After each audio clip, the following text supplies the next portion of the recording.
कछुए और बंदर की कहानी। एक जंगल में दरिया हुआ करता था। उस दरिया के बीचों बीच एक दरख्त होता था जो फलों से भरा होता था और उस दरख्त के ऊपर एक बंदर रहता था जो दिल का बहुत अच्छा था। एक बार भूखा मगरमच्छ तैरता हुआ आया तो उसने देखा कि एक दरख्त बहुत फल लगे हुए हैं, तो उसने वो दरख्त का फल खाने को चाहा। तो वो दरख्त के पास आया लेकिन वहां तक वो नहीं पहुंच सकता, तो उसके ऊपर उसने बंदर को बैठा हुआ देखा। मगरमच्छ ने बंदर से दोस्ती कर ली। बंदर ने दोस्ती के एवज उसको खाने के लिए एक फल दिया, तो वो बहुत खुश हुआ। तो उसने एक और फल मांगा जो अपनी बेगम को खिलाना चाहता था। बंदर ने उसको एक फल दे दिया। जब उसने वो फल लिया मगरमच्छ ने, तो सीधा अपनी बेगम के पास गया।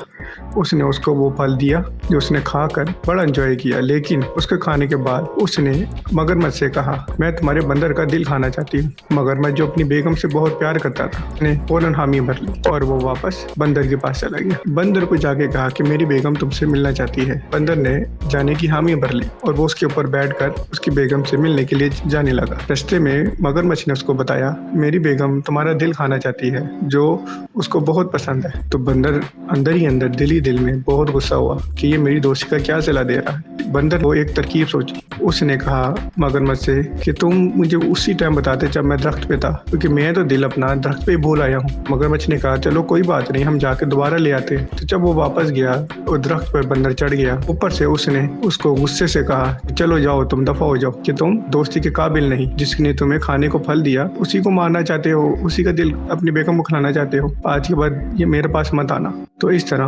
मगरमच्छ मुंह लटकाता हुआ वापस चला गया। चूहे और शेर की कहानी। जंगल में एक शेर हुआ करता था। जैसे कि हम जानते हैं बच्चों, शेर जंगल का बादशाह है। जंगल में एक शेर हुआ करता था जो अपने गार के सामने बड़ी गहरी नींद में सो रहा था। वहाँ पर जंगल में चूहा भी रहा करता था। चूहा खेलता खेलता खेलता शेर के ऊपर आके शेर के ऊपर खेलना शुरू कर दिया। इतने में ही शेर की आंख खुल गई। उसने देखा चूहा मेरे ऊपर खेल रहा है। उसने चूहे को पकड़ लिया। जैसे ही चूहे को पकड़ा तो चूहा तो डर गया। शेर के चेहरे पे खौफ तारी हो गया कि अब मेरे साथ क्या होने वाला है, शेर तो मुझे खा जाएगा। शेर दो जोर से दौड़ा। चूहा और डर गया। फिर शेर ने पूछा, तुम मेरे ऊपर क्यों खेल रहे थे? चूहे ने शेर से माफ़ी मांगी कि शेर साहब मुझे माफ़ कर दो, मैं वादा करता हूँ मैं आपके बहुत काम आऊँगा। तो ये बात सुनकर शेर ज़ोर से हंसना शुरू हो गया कि भला एक चूहा मेरे किस काम आ सकता है। उसने कहा, जा चूहे, आज तुझे मैंने छोड़ दिया क्योंकि आज मेरा पेट भरा हुआ है, आज मुझे भूख नहीं लगी हुई। अगली बार तूने ऐसा किया तो मैं तुझे खा जाऊंगा। फौरन वहाँ से चला गया। थोड़ी देर बाद शेर जंगल में टहलना शुरू हो गया, लेकिन उसको क्या पता था कि रास्ते में शिकारी उसका शिकार करने के लिए जाल बिछाए हुए हैं। शेर का चलते हुए पाँव उस जाले पर आ गया जो शिकारियों ने बिछाया हुआ था, क्योंकि शिकारियों ने दूर से देख लिया था शेर जंगल में टहल रहा है, तो उसने उसके रास्ते में जाल बिछाया हुआ था। जैसे ही शेर जाले में फंसा, वो जोर जोर से दहाड़ना शुरू हो गया। ये आवाज़ बाकी जानवरों ने भी सुनी। को तो बचाने के लिए कोई आगे नहीं आया, क्योंकि सब डरते थे कि इसको कि किसी ने निकाला तो ये तो हमें खा जाएगा। लेकिन यही आवाज़ फिर चूहे ने भी सुनी। चूहे ने जब ये आवाज़ सुनी तो वो दौड़ता हुआ आया और जाल को कुतरना शुरू हो गया। इतने में ही दूर से शिकारी आते हुए नजर आ रहे, ठीक है, जो उसको पकड़ने के लिए आ रहे थे शेर को। जैसे ही वो शिकारी करीब आए, उन्होंने देखा वो तो छूट गया है, क्योंकि चूहे ने वो जाल को उतर दिया था। अब आगे क्या हुआ? आगे तो बच्चों फिर आप जानते हैं, शेर से तो हर जानवर भी जानता है और इंसान भी। शेर ने जोर से दहाड़ा और शिकारी वहाँ से दौड़ते बने अपनी जान बचाते हुए। इस तरीके से चूहा और शेर आपस में दोस्त बन गए। शेर ने चूहे को अपने ऊपर बहुत सारा खेलने दिया, क्योंकि वो आपस में दोस्त बन चुके थे।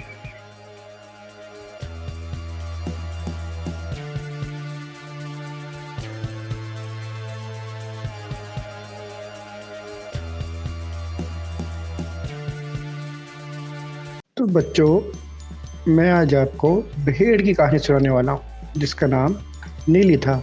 वो बहुत ही प्यारी और खूबसूरत और सबकी चहेती थी। हाथी, घोड़ा, चिड़िया सब उसे चाहते थे।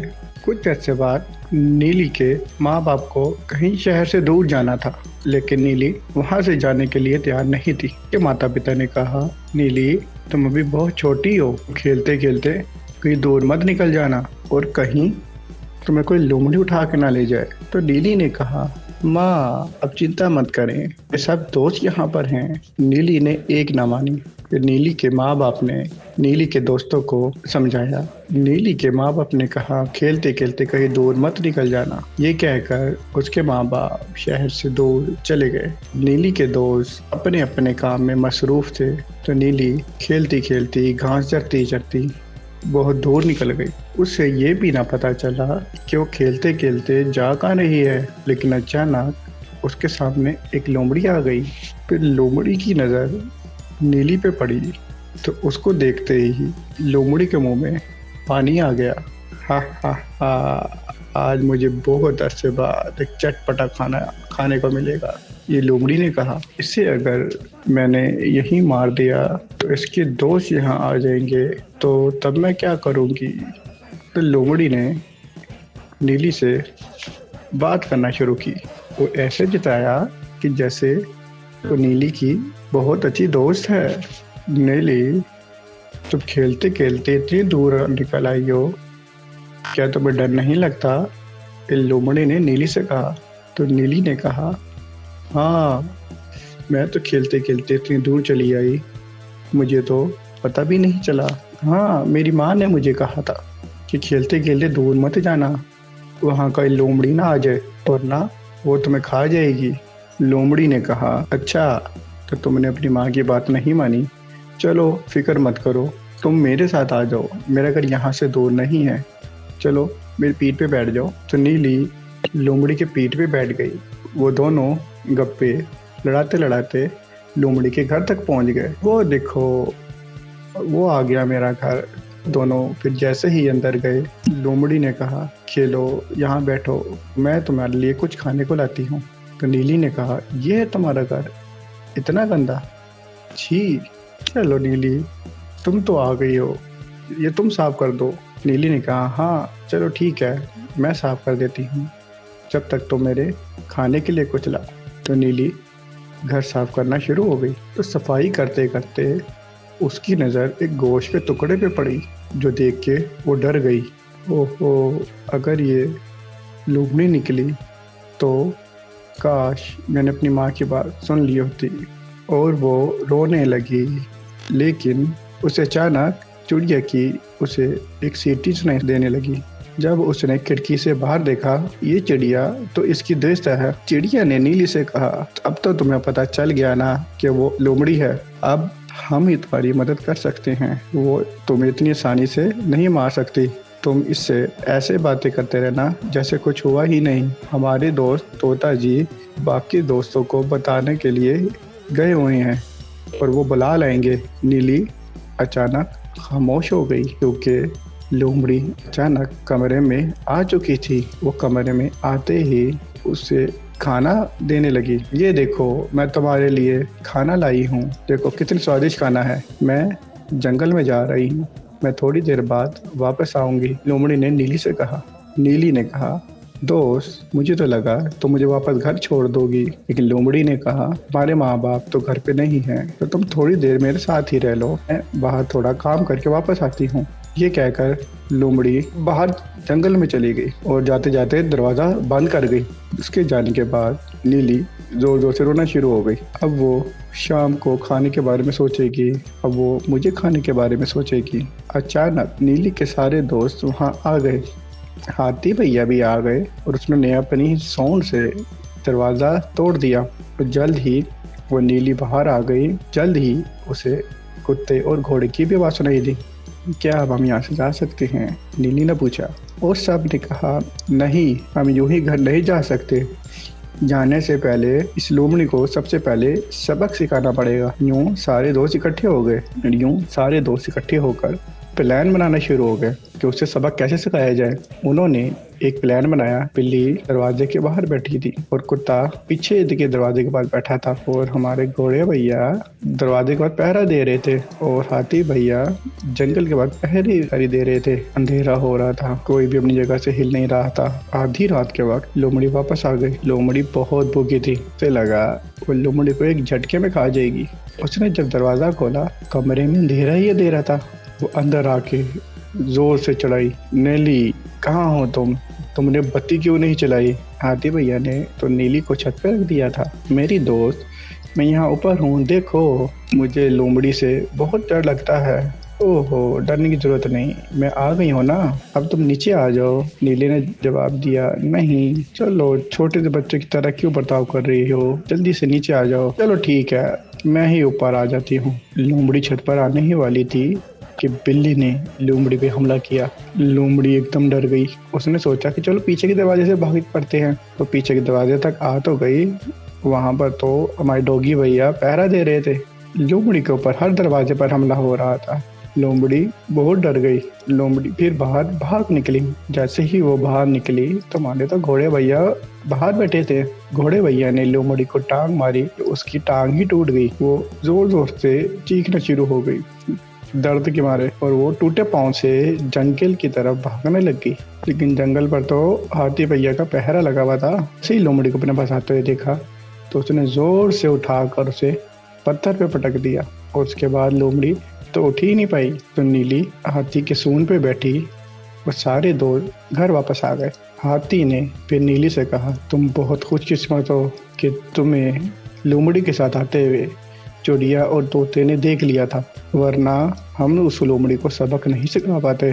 तो बच्चों, हम इस कहानी से सबक लेते हैं कि दोस्तों को हमेशा चौकन्ना रहकर अपने सच्चे दोस्त की मदद करनी चाहिए, और माँ बाप का हमेशा कहा मानना चाहिए। ओके, अल्लाह हाफिज। एक नई स्टोरी के साथ हम फिर हाजिर होंगे। अपना ख्याल रखना दोस्तों। चींटी और टिड्डे की कहानी। बहुत साल पहले एक घास के मैदान में एक चींटी और एक टिड्डा रहता था। चींटियां बहुत मेहनत से काम करती थी। वो गेहूं का मेहनत भरा काम किया करती थी। उनका ये काम बहुत मेहनत से जारी रहता था। जैसे ही सूरज की किरणें निकलती तो वो काम में जुट जाती और मेहनत से एक एक दाना इकट्ठा करके घर में ला के रखती और दोबारा फिर लेने चले जाती। और ये काम इनका मुसलसल जारी रहता। पूरा दिन यही काम करती, सुबह से लेके शाम तक, जब सूरज निकलता और जब तक सूरज गुरूब नहीं होता था, तब तक ये काम करती रहती थी। और इनमें सब इकट्ठी होकर काम करती थी और ये थकती भी नहीं थी। दूसरी तरफ एक आलसी टिड्डा जो सारा दिन खाना खाता, आराम करता और एक जगह लेटा रहता था। आगे क्या होगा, सर्दियों में कैसी जिंदगी गुजारनी है, उसके बारे में बेफिक्र होकर ये आराम से जिंदगी गुजारा करता था। उसे दिन भर चींटियों के काम करने पर अफसोस होता था कि ये सारा दिन काम करती रहती हैं। इसी तरह दिन बीतते रहते थे और आलकसी टिड्डा इधर उधर कूदता, खेलता, गाने गाता और अपनी जिंदगी भरपूर तरीके से एंजॉय कर रहा था। जब चींटियां अपने घर में मेहनत से दाने लाकर घर पे खाना महफूज कर रही थी, हर रोज की तरह चींटियां जब घर पे दाने लेकर आ रही थी तो उनमें से एक चींटी थकावट की वजह से नीचे गिर गई। उसके पाँव में चोट आ गई। उसे देख के टिड्डा बहुत हंसा उसके ऊपर। उसने टिड्डे से मदद मांगी तो टिड्डा उसको देख के हंसने लगा। चींटी ने टिड्डे से कहा, टिड्डे भाई, क्या आप ये दाना मेरे साथ मदद करते हुए मेरे घर ले जाएंगे? मैं आपकी बहुत शुक्रगुजार रहूंगी। तुम इतना काम क्यों करती हो चींटी? टिड्डे ने कहा, तुम थोड़ा आराम कर लो और तुम थोड़ा सा मेरा गाना भी सुन लो। चींटी ने उसकी बातों को अनसुना करके अपनी गर्दन घुमाई और वो अपने घर वो दाना उठाकर जाना शुरू हो गई।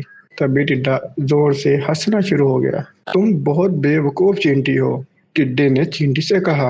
आओ मेरे साथ नाचो, गाओ और जिंदगी एंजॉय करो। चींटी ने बार बार उसकी इस तरह की बातों को सुना तो उसने कहा कि मैं सदियों के लिए खाना इकट्ठा कर रही हूँ, जबकि तुम्हें भी ऐसा ही करना चाहिए। लेकिन टिड्डे ने कहा, अभी तो मेरे पास बहुत सारा वक्त है और बहुत सारा खाना भी है इकट्ठा करने के लिए। लेकिन चींटी को समझ आ गया था कि वो क्या कर रहा है और उसने उसकी बात को अनसुना करके अपने काम में लग गई। इधर टिड्डा अपने ही गाने में मौज मस्ती में लगा रहा। सारा दिन खाता पीता, डांस करता, गाने गाता और एंजॉय करता। ये भूल कर गर्मी खत्म होने वाली है, सर्दी और बारिशें शुरू होने लगी हैं। इससे बेफिक्र होके उसको नजरअंदाज करके अपनी जिंदगी में मगन रहा और जल्द ही गर्मी का मौसम खत्म होना शुरू हो गया, बारिशों का मौसम शुरू हो गया और उसके बाद फिर सर्दी भी आना शुरू हो गई। सूरज बहुत कम निकलता था। हर तरफ बर्फबारी और ठंड हो रही थी। रातें लंबी और दिन छोटे हो गए थे। टिड्डा सर्दी से कांपने लगा। अपने सूखे पत्तों से अपने जिस्म को ढांपना शुरू हुआ, लेकिन तेज हवा आती और उन पत्तों को उड़ा के ले जाती और उसे ठंड लगना शुरू हो जाती। उसे बहुत भूख लगती और खाने को कुछ भी नहीं होता। उसको जल्द समझ आ गया कि चींटियां जो कर रही थी वो ठीक था। अगर मुझे खाने को कुछ न मिला, मैं मर भी सकता हूँ। उसने सोचा कि मुझे भी चींटियों की तरह तैयारी करनी चाहिए थी। उसके पास खाने को न खाना था, न रहने को घर। उसको बहुत ठंड लग रही थी और घास भी बर्फ में ढक गई थी। वो सर्दी से कांप रहा था। खाना ढूंढने के चक्करों में वो चलता चलता चींटियों के घर के पास आ पहुंचा। जब उसने देखा चींटियां तो अपने घर में बड़े मजे से खाना खा रही हैं और बहुत एंजॉय कर रही हैं। मैं चींटी के पास जाता हूँ, वहां मुझे खाना भी मिलेगा और आसरा भी। टिड्डे ने ऐसा कहा। टिड्डा भागता हुआ चींटी के घर तक गया और उसने दरवाजे पर दस्तक दी और चींटी को आवाज देना शुरू हो गया। दरवाजा खुला और चींटियों ने उसके देखा और मुस्कुराते हुए कहा, चींटियों देखो मैं आ गया तुम्हें अपना गाना सुनाने के लिए। लेकिन गाना सुनाने से पहले मुझे तुम्हें कुछ खाना देना होगा और घर में पनाह भी। लेकिन चींटियों ने कहा, हम तुम्हें घर में पनाह क्यों दें, हमने गाना तुम्हारा नहीं सुना। टिड्डे ने गिड़गिड़ा कर उससे माफी मांगी और घर पे पनाह लेने के लिए उनसे रिक्वेस्ट की। सर्दियों के लिए आपने कोई इंतजाम नहीं किया, तो गर्मियों में आप लोग कर क्या रहे थे।